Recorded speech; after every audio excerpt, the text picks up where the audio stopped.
My brother Ethan's voice was smooth as polished granite, a sound I once trusted. "I'm sorry, Caleb. I don't recall any such promise." We were in our late father's study, the scent of old leather and finality hanging in the air. The will had been read, splitting the estate 50-50. But it didn't mention the verbal agreement, the one I recorded, where Ethan promised me the family home outright in exchange for my shares in his business. He looked around at our assembled family, a mask of concerned confusion on his face. "You must be misremembering, brother. Grief can do that." My hand tightened around the phone in my pocket. Oh, I wasn't misremembering. And he was about to find that out. My own face remained a blank canvas. Ethan always underestimated me, seeing the quiet younger brother, not the man who built a business on the bedrock of unalterable truth. For 15 years, my company, Keystone Archival Services, has helped Philadelphia's most powerful families digitize their histories, preserving legacies against the erosion of time, and more importantly, convenient memory. My entire life is about verification. I deal in metadata, timestamps, and immutable files. Ethan's world was one of charming handshakes and convenient omissions. Mine was one of encrypted backups and digital watermarks. He saw grief. I saw a data breach in our family's integrity.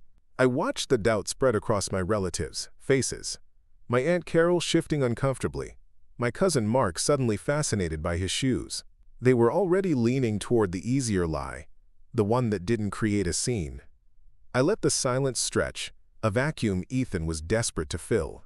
But I wasn't going to argue with him. Arguing is for when you don't have the receipt. And I had one hell of a receipt. My gaze drifted from Ethan to the fireplace, where a portrait of our father hung. Dad had always called Ethan the salesman, and me the architect, one built with words, the other with foundations. It was a foundation Ethan had begged me to provide 5 years ago, not in this warm, wood-paneled study, but in the cold, sterile environment of my own office. The memory was as clear as a 4K scan. It was 2 a.m. on a Tuesday. Ethan showed up unannounced, his expensive suit rumpled, smelling of stale coffee and fear. His logistics company, his pride and joy, was a week from insolvency. The bank was done with extensions. He was a drowning man, and I was his only life raft. "They're going to liquidate everything, Cal," he'd said, his voice cracking as he collapsed into a client chair. "My house, my reputation, everything." I was an early investor, a silent partner. My 20% stake, my seed money, was the only thing preventing him from restructuring with a ruthless private lender. That lender had one non-negotiable condition: a single majority owner, no partners, no complications. He needed my shares. For nothing. "I can't pay you for them," he admitted, his head in his hands. "There's no money. But I can make you a promise." He looked up, his eyes locking onto mine, radiating a sincerity I hadn't seen in years. "When Dad passes the house, it's yours. No arguments, no split. The will can say what it wants. We'll have noted in 20's agreement, your shares for the house. It'll make you whole. I swear it, Caleb, on my life." He was selling me the one thing he knew I valued more than money: our history, the home we grew up in, the place where every good memory was stored. He leveraged our entire childhood to save his future. And like the responsible younger brother I'd always been, the one who cleaned up his messes, I agreed. Because you save your family when they're drowning. But I'm an architect. I build things to last. So, as he laid out his desperate, heartfelt promise, I did what I always do when an agreement holds that much weight. I pressed the discrete record function on my phone, a habit ingrained from years of ensuring that words and truths were one and the same. It wasn't a trap. It was a blueprint, a way to ensure the foundation he was promising was sound. Now, standing in that very house, watching his casual, dismissive shrug, I understood the difference between us more clearly than ever. He saw promises as tools, flexible and disposable. I saw them as keystones, the single, essential piece holding the entire structure together. And he had just tried to pull the keystone out of our family. I let his denial hang in the air, a toxic vapor filling the space between us. I didn't defend myself. I didn't raise my voice. I simply held his gaze, my expression unreadable. That unnerved him more than any outburst would have. He needed a fight to make his deception look like a simple disagreement. I gave him nothing. Sensing his advantage slipping, Ethan turned his performance to the room. "Aunt Carol," he began, his voice dripping with faux concern. "You know how Caleb gets. He gets an idea in his head. He was always the imaginative one. He was framing me as a fantasist, a child lost in a world of make-believe, while he, the pragmatist, dealt with the hard realities. Aunt Carol, a woman who prized family harmony above all else, offered me a weak, sympathetic smile. It was the smile you give someone you're about to humor. We're all just so emotional right now, Ethan. Let's not rush to conclusions. It was a gentle dismissal. My cousin Mark finally looked up from his shoes, but his eyes met mine for only a second before flitting away. The verdict was in. In the court of family opinion, the charming liar was a more believable witness than the quiet archivist. The estate lawyer, a man named Mr. Davies who was paid to care about paper and nothing else, cleared his throat. "The will is unambiguous," he stated, tapping the document on the mahogany desk. "If there are outside agreements, they are a private matter between you two." "Exactly," Ethan said, seizing the lifeline. "And as I said, there is no agreement. We will adhere to Dad's wishes. 50-50. It's the only fair way." He sounded so reasonable, so noble. He was offering me half of what was rightfully mine and making it sound like a gift. I watched him, this stranger wearing my brother's face, and felt a cold, professional clarity settle over me. This wasn't just a broken promise. It was a data corruption event, a deliberate attempt to rewrite history, and my job was to restore the original file. Finally, I spoke. My voice was calm, level. "You're right, Ethan. Today is about Dad." I looked around the room, meeting each of their gazes. "Let's not tarnish it with business. Why don't we all come back for dinner? Friday night. One last time in this house as a family, to share some memories. We can sign the final papers then." The relief in the room was palpable. I was backing down. I was being the reasonable one. Aunt Carol beamed. "What a wonderful idea, Caleb." Ethan's smile was pure triumph. He thought he had won. He thought I was folding, retreating to lick my wounds. "Of course, brother," he said, clapping me on the shoulder. The gesture felt like a brand. "Friday it is. For Dad." As they filed out, leaving me alone in the study, I pulled the phone from my pocket. I didn't look at the video file. I didn't need to. Instead, I opened my calendar and created a new event for Friday at 7 p.m. I titled it System Restore, because I wasn't just planning a family dinner. I was preparing an exhibit. The centerpiece would be a 5-year-old video file, perfectly preserved, time-stamped, and ready to remind my brother that some things can't be deleted. The days leading up to Friday were deceptively quiet. Ethan, believing the matter settled, was a caricature of brotherly concern. Aunt Carol called, her voice fluttering with relief. "I'm so glad you're being the bigger person, Caleb. It's what your father would have wanted." She didn't ask for my side of the story.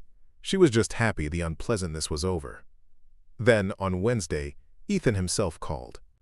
"Just checking in, Cal," he said, his voice oozing a condescending warmth. "I'm glad we're moving past that misunderstanding. I've already spoken to a realtor just to get a preliminary valuation on the house. Figured we should be proactive with our asset." Our Samed asset. The words hung in the air of my climate-controlled server room at Keystone, the quiet hum of the machines a soothing balm. I held the phone to my ear, watching a progress bar on my monitor. "That's efficient of you, Ethan." "Just want what's best for us both," he chirped. "See you Friday. Try to be in good spirits for Dad's sake." He hung up, leaving me in the sterile silence. On my screen, the analysis of the video file completed. It wasn't just a video anymore. It was Exhibit A. I had spent the last 2 days treating it not as a memory, but as a core asset requiring absolute verification. I cross-referenced the file's embedded metadata with cell tower logs from that night 5 years ago, pinpointing his location to my office. I ran a forensic analysis confirming the file was untampered with, its digital signature intact from the moment of creation. I even pulled the timestamp security footage from my office building's lobby, which showed Ethan arriving in a panic at 1:58 a.m. and leaving, visibly relieved, at 3:12 a.m. I compiled it all into a simple, elegant presentation. No dramatic music, no flashy titles. Just a timeline of irrefutable, verifiable data points, culminating in the video itself. The presentation was titled simply, The Read Agreement, October 17th. On Friday evening, I arrived at the house an hour early. I bypassed the old television in the living room and went straight for the study. Dad had mounted a sleek 65-inch screen above the fireplace, directly below his portrait, where he usually displayed digital landscapes. Using a discreet cable from my bag, I connected my laptop, replacing a serene image of the Rocky Mountains with a simple, black screen. The stage was set. Mr. Davies, the lawyer, was bringing the final papers. The family was expecting a quiet dinner and a signature. Ethan was expecting a surrender. They thought this was a resolution. I saw it for what it was, a restoration. The family history had been corrupted by a self-serving lie. I was merely the archivist, running a diagnostic and restoring the system to its last known, truthful state. I stood back, looking at the dark screen beneath my father's portrait, and felt no anger, only a profound, chilling sense of order about to be re-established. The doorbell rang at precisely 7 o'clock. Aunt Carol swept in first, wrapped in a cloud of perfume and relief. She hugged me tightly, her voice a conspiratorial whisper. "I'm so proud of you for being the grown-up here, Caleb. Family is what matters." Cousin Mark shuffled in behind her, offering me a limp handshake and a mumbled, "Hey, Cal." They took their seats in the living room, their postures radiating the cautious comfort of people who had successfully navigated a landmine. Ethan was the last to arrive, 10 minutes late, with Mr. Davies in tow. He strode in not like a guest, but like a new owner inspecting his property. He'd swapped his somber suit for a crisp, casual shirt, the picture of a man moving on. He clapped me on the shoulder, the same gesture as before, but this time it was proprietary. "Everything looks good, brother. Glad we're all on the same page." He didn't wait for a response, instead guiding Mr. Davies toward the dining room. "Let's eat. Then we can get this paperwork squared away." Dinner was a masterclass in avoidance. We talked about the weather, about Mark's new job, about a ridiculously bland neighborhood dispute Aunt Carol was embroiled in. We talked about everything except the reason we were there. I remained quiet, a passive observer, letting Ethan hold court. He regaled them with stories of his business's recent successes. Minor victories spun into epic triumphs. He was rebuilding his narrative in real time, casting himself as the stable, prosperous son, the one who had his life together. The unspoken contrast was clear. I was the other one, the quiet, strange one who dealt in dusty old files and had, imaginative, ideas about promises. At one point, he looked directly at me, a generous smile plastered on his face.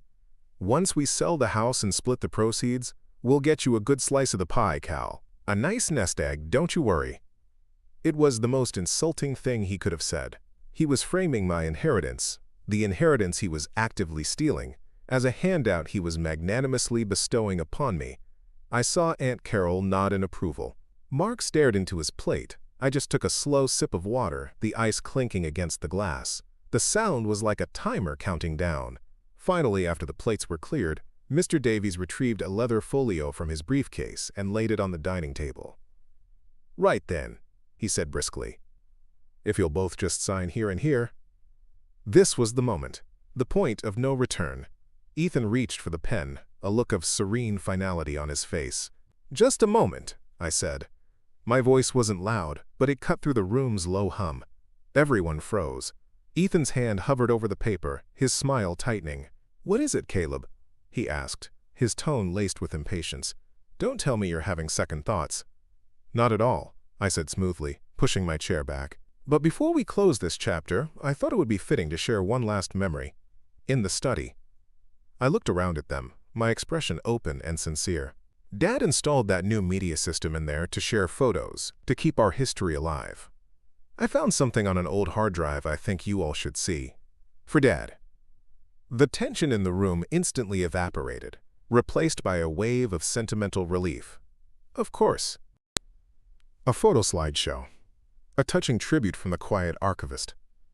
It was perfectly in character. "Oh, Caleb, that's a lovely idea," Aunt Carol gushed. Ethan relaxed, leaning back in his chair. He gestured magnanimously toward the study. "Lead the way, brother." A perfect way to end the evening. He thought I was playing his game.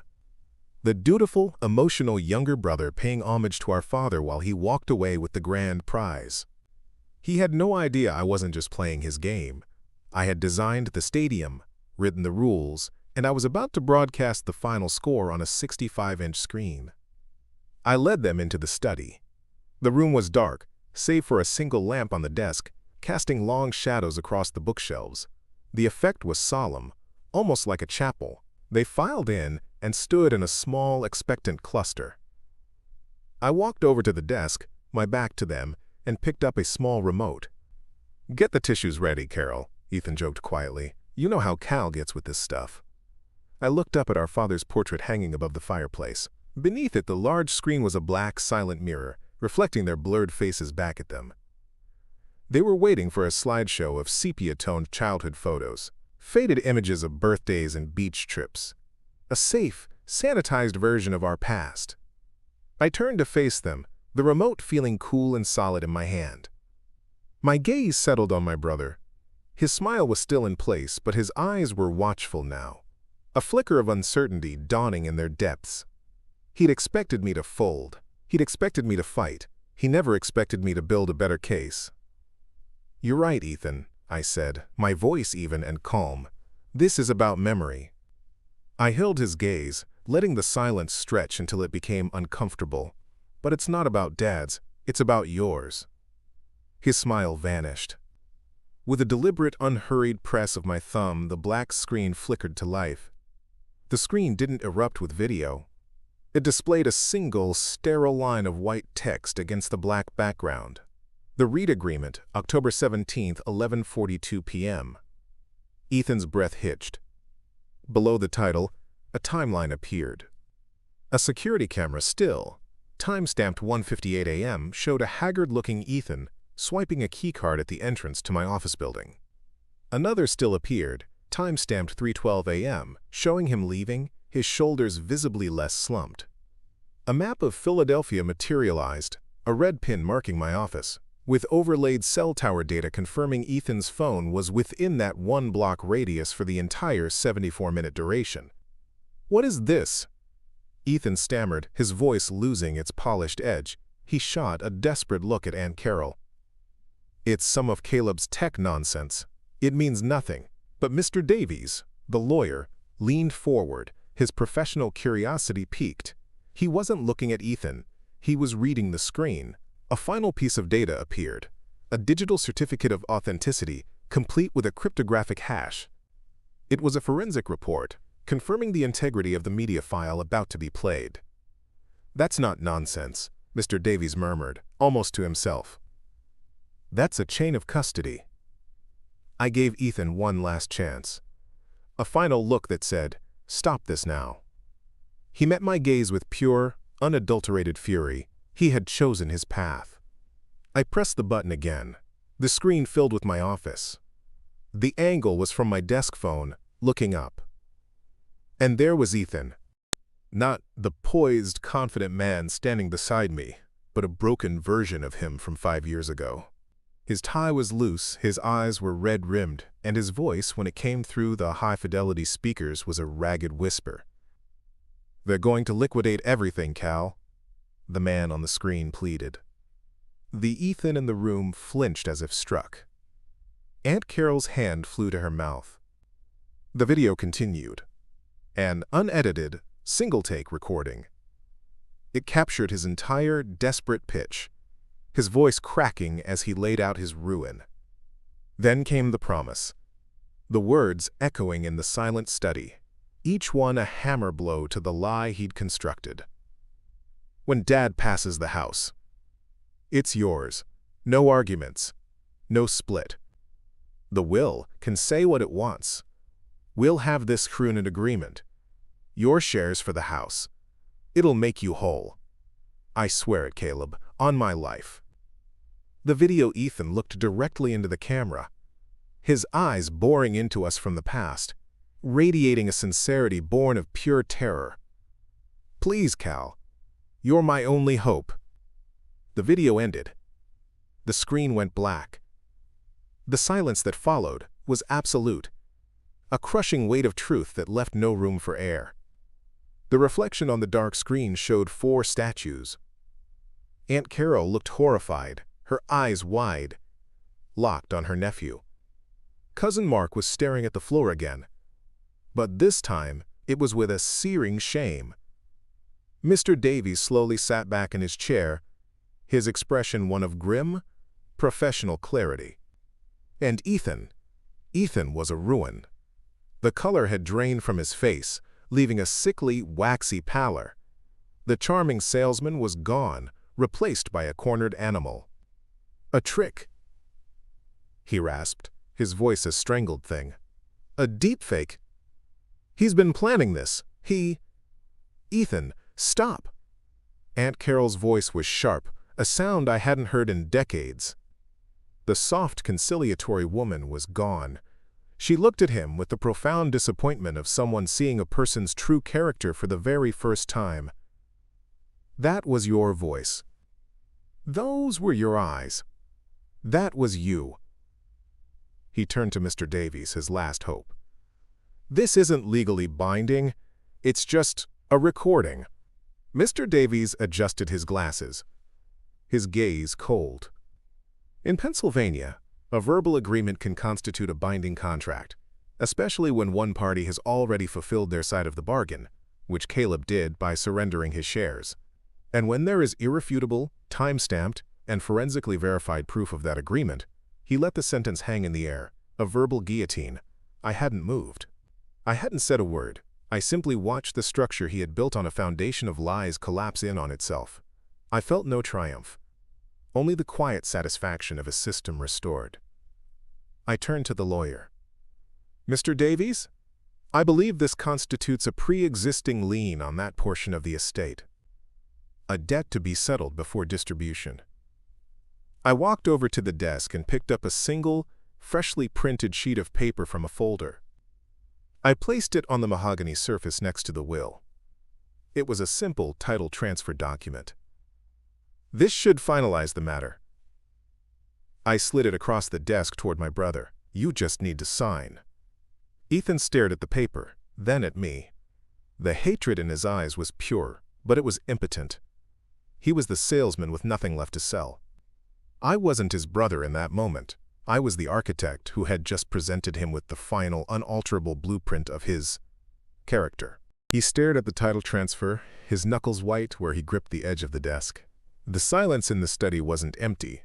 It was filled with the deafening hum of his exposed lie. He looked up, his gaze darting from face to face, searching for an ally, a flicker of doubt, anything to grasp. He found nothing. Aunt Carol's face was a mask of cold disillusionment. Cousin Mark looked physically ill. Mr. Davies simply waited, his expression impassive, the personification of impartial truth. Finally, with the mechanical stiffness of a broken automaton, Ethan picked up the pen. The only sound in the room was the harsh scratch of the nib across the paper as he scrawled his name. It was the sound of a surrender. He didn't slide the document toward me. He simply let his hand fall away, leaving the signed paper on the polished wood like a piece of evidence. Aunt Carol was the first to speak, her voice quiet but carrying the force of a judgment. She didn't look at me. She looked only at Ethan. "Your father used to say a man's name was the only thing he could truly own," she said, her voice trembling with a sorrow that was sharper than anger. "What have you done with his?" She turned without waiting for a reply, a silent dismissal more damning than any tirade. Mark mumbled a barely audible, "Sorry, Cal," and followed her out of the room, unable to look at either of us. We heard the front door open, then click shut. It was a sound of absolute finality. They hadn't just left the house, they had left him. Mr. Davies stepped forward, his professionalism a stark contrast to the family wreckage. He carefully picked up the signed transfer, reviewed it, and placed it neatly in his folio. "This is legally binding. I will file it with the county clerk's office on Monday morning," he stated, snapping the case shut. "Congratulations, Mr. Reed. The property is now yours, free and clear." He gave me a curt nod and saw himself out, leaving the two of us alone in the cavernous silence. Ethan hadn't moved. He was a statue of a man who had just lost everything that mattered. "Was it worth it?" he finally whispered, his voice raspy. I looked from his hollowed-out face to our father's portrait, then back to him. The victory didn't feel warm. It felt correct, like balancing a ledger or restoring a corrupted file. "I didn't do this for the house, Ethan," I said, my voice calm and level. "I did it because you built." So I have to ask you all, was I justified in showing that video to the entire family, or did I go too far by handling a family problem so publicly?